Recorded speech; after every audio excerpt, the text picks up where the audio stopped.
নমস্কার সবাইকে। আজ নিয়ে আসলাম মটরশুঁটি আলু ফুলকপি দিয়ে শোল মাছ। যার জন্য আমি ফুলকপিগুলো একটু বড় সাইজের করে কেটে নিলাম, আলুগুলো লম্বা লম্বা করে কেটে নিলাম, আর 3টা টমেটো কেটে নিলাম, কাঁচা লঙ্কাও নিলাম। মাছগুলোকে লবণ হলদি দিয়ে ম্যারিনেট করে একে একে করে সবগুলো মাছ ফ্রাই করে নিলাম।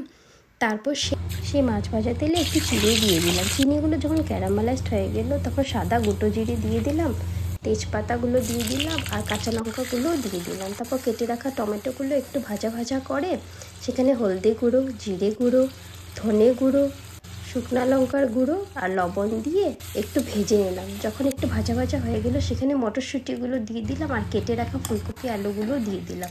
একটু ভাজা ভাজা করে ঢাকা দিয়ে দিলাম। তারপর ঢাকনা উঠিয়ে সেখানে একটু গরম জল দিয়ে দিলাম। তারপর 5 মিনিট পর যখন আলু ফুলকপিগুলো একটু সিদ্ধ হয়ে গেলে এক এক করে মাছ দিয়ে দিলাম, মাছ দিয়ে আর একটু ঢাকা দিয়ে দিলাম। তারপর ধনেপাতা দিয়ে নামিয়ে নিলেই হয়ে গেল সুস্বাদু আলু ফুলকপি দিয়ে শোল মাছের সেই পাতলা ঝোলটা, যার জন্য আপনারা হয়তো ভাত একটু বেশি করেই খাবেন।